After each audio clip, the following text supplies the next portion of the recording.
Hey guys, Tarkhan here. Good to be back.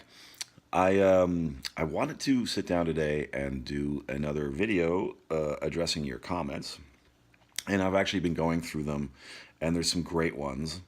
And I was going to do, just like the other two videos, kind of do them all in one video.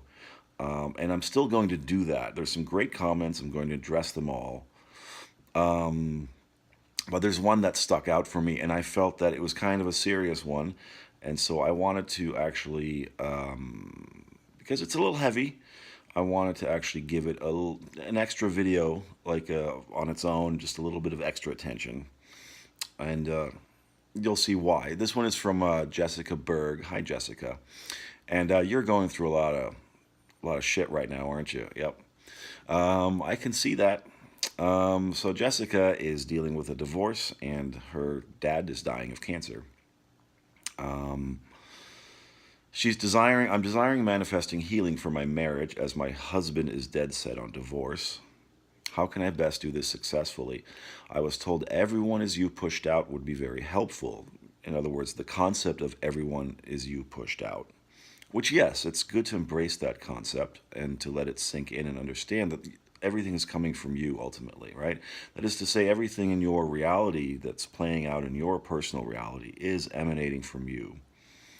But understand that it's also the way that you choose to react to circumstances will color those circumstances, either, make them worse or better, or keep them neutral. And that's what's really emanating from you. That's what this everyone, it should really be called everyone and everything is you pushed out.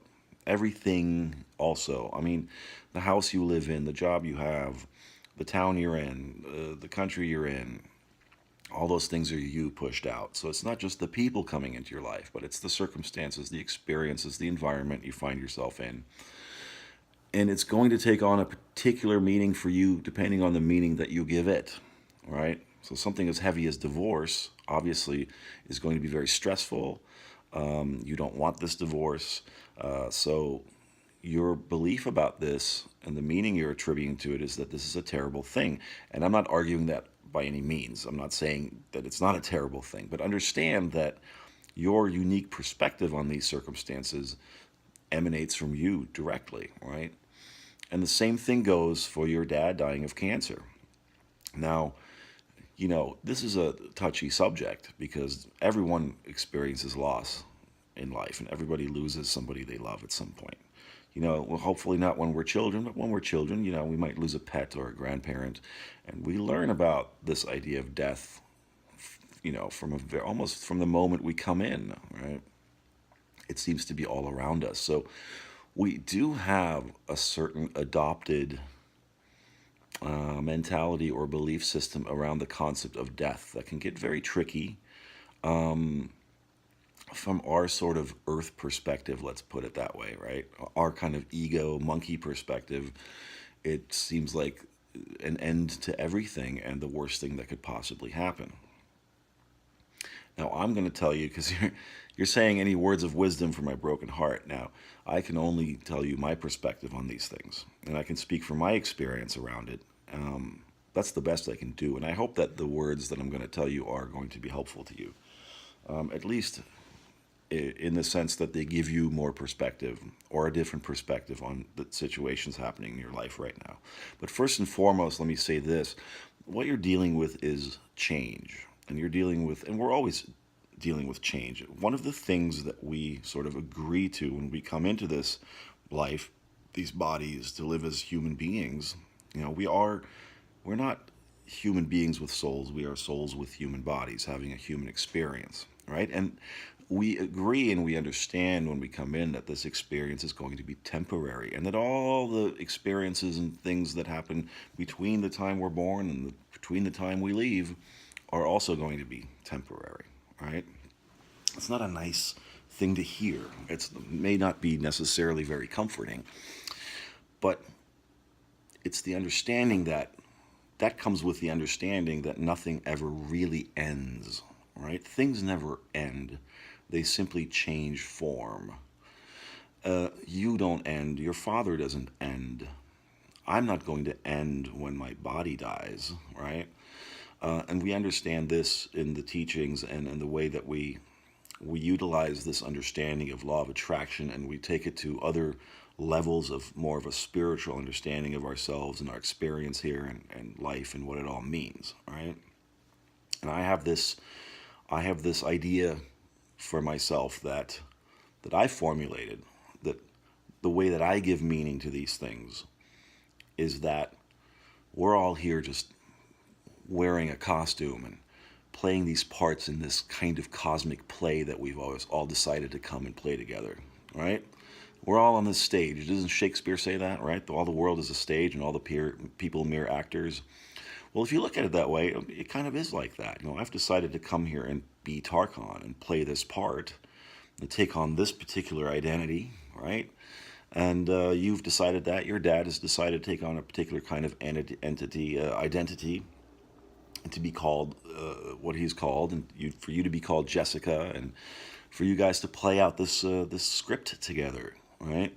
With the agreement that there were going to be some things that you're going to have to go through together that will give you the opportunity to understand your power over your own perspective, right? Your dad having cancer can be looked at, well, let's say one of two ways. Either as extremely terrible, the end of the world, or, on the other hand, an opportunity to grow and learn, right? And again, this may not be very comforting, especially since you personally are right in the middle of this. It's tough to kind of sit in the middle of an experience that you're perceiving as very terrible. That's making you feel terrible, obviously, and with good reason. And to see somebody that you love suffering, right? Because that's also a big part of this. I always say this because I experienced my father dying of cancer. And, I remember him in the hospital, surrounded by people that were all sort of grief-stricken and mourning and, trying to do everything for him and crying. And he was sort of just lying there in the bed, more or less peaceful, more or less accepting of what was happening to his body. And really, honestly, almost humorously thinking that he'd like to have a drink, So it's oftentimes, and I think the people who are going through this experience are, when it's time to go, and when it's something like cancer or a disease of some kind, obviously it's the experience of dying and not the dying itself. It's the process of dying that is painful, that looks like suffering, that seems like the terrible experience. We all want to fall asleep peacefully so that we don't know we're dying, right? But to the person, I think sometimes the perspective of the person going through it, often, and from everything I've read about this as well, because I've read a lot about death. And when I was personally searching for answers on this topic, I read a lot about near-death experiences, and I'm actually going to put a great website down below for you if you haven't checked it out already. It's called neardeath.org, but I'm going to link to it in the subscription box, and I think you should read through it. It's a collection of all of these different near-death experiences and what people experienced when they were clinically dead, basically, right? When I was searching for answers on death, I found this very, very helpful and comforting and eye-opening and enlightening. So I'm going to leave that down there for you. But what I want to say about this is when somebody dies, we're sort of mourning our loss of them, right? In other words, and even on a psychological level, this plays out as us feeling bad that we're going to miss them, that they're not going to be around anymore. But from their perspective, and from the perspective of somebody transitioning back into what Abraham calls non-physical focus, because that's all it is. It's just a transition of focus. It's just you're just removing your attention from the holodeck here, the stage, the play you've been in, and you're going, okay, well, play's over, or my character got killed, and I'm going to go home now. I'm going to go home and prepare for the next part I'm going to play, right? That's my perspective on these things. So that's a big number one. But also from the perspective of you having to observe somebody suffering, somebody that you love and care about suffering with something like cancer. So I can't tell you how to change that. I'm not going to even attempt to tell you how you can change this experience into something where your father's healing of cancer. I'm not going to say that that's impossible, and I think that there's a lot of evidence out there that it is possible. I'm just not qualified to tell you that. So I'm not even going to try. My aim here is to always be honest, and even honest about my own limitations with this stuff, because as much as like to be a teacher, I'm also a student, and I'm probably always going to be one. So, I can't tell you how to change that experience in terms of it no longer being that experience. I can, however, urge you to try to work on your perspective of it, right? In other words, you're coming from a perspective of this being a terrible experience, and as you do that, and this is where everyone or everything is you pushed out comes from, you're only going to be able to perceive the negative aspects of the experience, right? And that's kind of where that, when you say everyone is you pushed out, and I add everything also is you pushed out, every experience and circumstance, understand that it's you pushed out because it's reflecting back that particular perspective or meaning that you're placing on that experience or thing or person in your life, right? You can adopt another perspective on the fact that your father has cancer. You can see it as a learning experience. You can see it as an opportunity for you to spend some great moments together still while he's still here, right? This is something that's going to have to come from you very personally. But it is difficult to think of it in these terms, that there is something positive or a different, more lighthearted meaning that you can place on something so seemingly terrible. It is possible, but that's something that you have to sort of really reconcile with yourself, right? Because we all come into the world with this understanding, or we're taught this from a very early age, and it continues to be reinforced as we grow and as we perceive all these tragedies in the media and whatever it is, and people around us having terrible experiences. We look at death and endings as something so tragic that we don't even want to deal with it or think about it or talk about it, right? That's just what we're used to. That's the only real perspective we've ever been able to kind of, it's almost like we don't really have permission socially and culturally to think of death as anything other than terrible and awful and horrible, right? But there is another way to look at it. And I think that in terms of your father dying, it's a great, incredible transition for him. He gets to refocus into who he really is, the larger part of himself. It's almost like, he did well. He played his part in the script, and now he's going to go home. He's going to rest. You can look at it that way. You can see it also as an experience that helps you open up, right? Open yourself up to other possibilities of thinking, might make you a stronger person, might push you in a certain direction to explore things about yourself and the idea of dying and change and ending that are now coming up for you through this experience that you maybe need to look at, that down the road will actually be very beneficial to you. So in a way, your father dying of cancer, or specifically that disease, is also giving you an opportunity to look at where a lot of your blockages around this are, around change, for instance, a big one. So transition and change, we're terrified of it. And death seems like the ultimate thing that we have, the ultimate change that we're all trying to avoid all the time, right? And look at our world, look at the media. Especially something like cancer. Every 5 minutes you turn around, there's something else that seems to be giving you cancer, right? Oh, now it's this, now it's that. Or eat kale, but no, kale's not good for you either. Or, it's maddening. And all it is a reflection of the maddening ideas about it that go on in our heads, and each of us as individuals contributing to that larger collective stance and idea on the concept of death, which is nothing more than transition and change, right? And this is what's playing out. If you can see what's playing out in your relationship, in your marriage right now, because there's change at the door, and it's all very freaky big change. But perhaps, and maybe you don't, maybe you're aware of this, maybe you're not, but perhaps change is what you wanted, right? There's that possibility that change is what you wanted and change is what's happening. Because oftentimes when we desire completely new realities for ourselves, the old realities have to deconstruct themselves, or things have to pop up for us to show us where our resistance still lies, that we have to move before we can move ahead into what we now want to build and create and manifest for ourselves.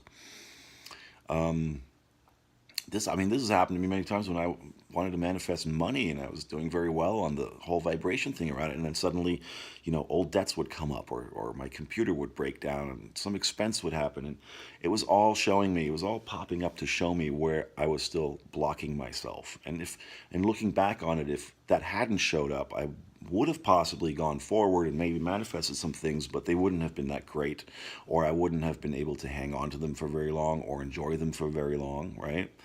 So sometimes something like divorce, these seed changes, these life-changing kind of watershed moments that really seem like upheaval and that really upset us in our kind of comfort zone, they're popping up as a sign and as a prod for you to kind of really examine what you need to be looking at right now in yourself in order to move forward. Maybe you're afraid of change. Maybe you've desired change, but change is the one thing that really freaks you out and terrifies you. So now all these things, see, that's your fear of change pushing itself out, right, to these experiences and people in your life, coming back to you now, reflecting back to you what's going on inside of you. Change, transition. In this sense, in a weird way, and I'm going to go out on a limb here, but I really see a very big connection between the divorce in your life and the death that's happening with your father. That they have a very similar kind of meaning to you personally, right?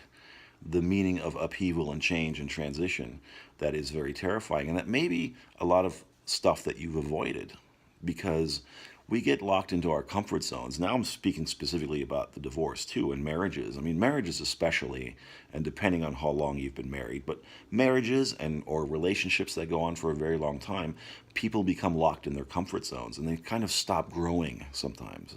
They desire change. Often that's what will happen. It's sort of it's like it becomes a comfort zone. It becomes a pillow. The union itself becomes like a little womb that you don't want to leave. But sometimes you have to sort of, if you're not naturally pushing yourself forward towards the things that you want, sometimes the universe will step in and do it for you because it wants to give you what you want. It sees what you want. You've been asking for it and asking and asking and asking and asking, but you've been sort of maybe stuck in this kind of comfort zone. Or maybe just afraid of taking the first steps, afraid of change so much that the fear of change overrides your desire for change, right? And so that's what's coming back to you, is the things to fear, change to fear is what's reflecting back to you, right? This is so deep and it is a big thing, what's happening right now, and it can feel like your world is collapsing on you, right? And the best thing I can tell you is to think about this and only this. How do you want to feel through this experience? You're going to feel terrible, all right? That's a given. Terrible things seem to be happening. But you can have a different perspective. You can start to adopt a different perspective about these things. And in terms of your divorce, right? This pending divorce, you know what? Maybe let it happen. Maybe let it happen. It doesn't have to mean the end of the relationship ultimately. People get divorces and get back together a year or two or a couple of years later all the time. Maybe there's something much better out there waiting for you, someone much better out there waiting for you, but you're not going to meet that person or get involved with them if you keep staying in a marriage that maybe isn't going that well and hasn't been going that well. Be honest with yourself about that. You say that your husband is dead set on divorce, so it seems like he's not happy. But are you happy? Do you really want to change that situation, or are you just terrified and wanting to hang on because you're terrified of the change, right? And in this case, really, sometimes it does take some courage and to say, okay, you know what, maybe maybe I'll just let the plane crash. I'll just let it kind of, and then when the dust settles, I'll see what emerges, like the phoenix rising from the ashes, right? Something new needs to be built for you. It's been waiting for you. Give it an opportunity to demonstrate to you what it is, right? Sometimes let it happen. Don't try to change the situation. Don't try to push against it so much. You're not at this point, and I think from your mindset and kind of where you're coming from, it's going to be very difficult for you to just go, okay, I'm going to turn this around, right? Abraham Hicks has a great analogy about that. You know, if you're going 80 miles an hour on a train in one direction, but you'd rather be going 80 miles an hour in the opposite direction, you don't want it to suddenly switch direction at 80 miles an hour. That's going to be way too jolting, right? You want to slow down the momentum in the one direction. You want to slow until finally the train comes to a stop, and then slowly build the momentum in the other direction. And sometimes in order to do that, you have to let the train you have to kind of just let it go for a while and play out this momentum, right? That apparently I think you've been putting a lot of energy into without realizing it, into these things, right? The divorce especially. In terms of your father, I'm going to say to you that, you know, we are here for a temporary time, and that's an okay thing. You have an opportunity to spend time with your father, and I would say that make that time that you have left with him as nice as possible, right? And you're going to know what that is and how to do that, I think. I don't know your relationship with him, or, you know, things that you've enjoyed doing together, or whatever it is, but see it as an opportunity to connect with him, maybe even on a much more deeper level than you ever have before. All right, that happened to me when my father died of cancer, and I mentioned that, but what I didn't mention is that I hadn't seen him in 20 years when that happened. And in fact, my father left our family when I was about 8 months old, and I only met him a couple of times when I was 7 and when I was 8. He was living in another country. And then from the time I was 8, there was no contact. And then fast forward 20 years, and I'm visiting my mother, and she tells me, hey, I got a call from your cousin over there, and your father's in the hospital, and do you want to see him? And, you know, I'm a grown man now, and I hadn't seen him since I was an 8-year-old boy. But in all that time, I had this idea about my father, this fantasy that played out in my head all the time, from the time I was 8 until I saw him again, that I would see him on his deathbed. It was just an expectation that I adopted throughout life. I would see him again one day, and it probably would be in that way. And I don't know how I came about that fantasy or playing that out in my mind, but I would visualize it. And I would think, you know, visualize the moment I would see him again, and he'd be in a hospital bed, and we'd have this sort of very dramatic moment of reconnecting, and that would be it. And, you know, it's exactly how it played out, right? And it was actually when that happened, and this is about 15 years ago now, I can think back to that being one of the pivotal moments that projected me forward onto this path that I'm on now, and that I've been on ever since, right? Progressively, this path of manifesting and law of attraction and exploring my spirituality and exploring my personal power. Without that seemingly terrible experience, I don't think I would have been sort of catapulted onto this road that I've been on, that I'm on now, right? And now sort of becoming a teacher of this stuff. And it's taking me in a whole different direction and to a whole new different level. But that was sort of a catalyst for this, because I remember thinking, well, what's going on here? Was this always going to happen and I predicted it? Do I have psychic powers? Or was I creating it? And it caused me to explore and explore and explore, and to apply these teachings to many different other areas of my life, and to see really get an understanding of who I really am and who we really are and what this is all really about. And oftentimes, and especially in this environment, sometimes the things that seem terrible are exactly the things that we need in order to do that for us, in order to be catalysts, in order to be vehicles to move us forward. And they seem terrible in the moment, but ultimately down the road, you'll see how they pushed you forward and caused you to expand and evolve, because that's the whole idea of this game, right? And I wanted to say something else about this. The idea of us being fragments, right? I don't know if you're familiar with the 𝗪 material, the 𝗪 books, channeled by Jane Roberts. But if you're not, go check it out. You can find them on Amazon and whatnot. And I'm getting my book list together on the website, by the way, folks. So that's going to be, I'm going to be linking to that very soon. But one of the things that Seth said through Jane Roberts during one of the channels, and this was in the 60s and 70s, was this idea of us being the larger entity, right? That there's the larger entity, which Seth calls the entity, and then there's the fragment, which Seth refers to as that's who we are. This is, Tarkon is the fragment of the larger entity, right? So consider this: your dad dying of cancer is only a fragment. The fragment that is your dad is dying, but it's reconnecting with its larger segment. That is your higher self and his higher self, and that those are connected to each other. We're all connected to each other, right? That connection will never die, will never be lost. You will never really lose your father. You're going to gain a much bigger entity that your father is a part of. And you're going to reconnect with that yourself at one point when you shed your body, right? So let this experience be what it needs to be right now, and work through the pain of it. Don't be afraid to be in pain about it either. You know, I'm never going to tell people that they should ignore their pain or their negative emotions. I think that makes it worse, and I think that creates more resistance. It's okay to feel the way you feel. If how you feel is negative, then let it play out. Don't push that feeling away. Let the pain come. If you need to cry, cry. If you need to have a hissy fit, have a hissy fit. I have hissy fits all the time. You should see me in traffic sometime. But, you know, let it play out. That's something that I really learned that was hard for me to learn, because when I first came to this kind of stuff, I thought, too, like many people that come to it for the first time, that I had to chase away all negative feelings, and every day I need to be, you know, doing cartwheels in the park and bouncing off the walls. No. That's not the point of this. The bad experiences, the seemingly bad experiences, are just as important as the ones that we enjoy. There has to be that balance. And see it for what it is. It's a way to move you forward. And the same with your divorce.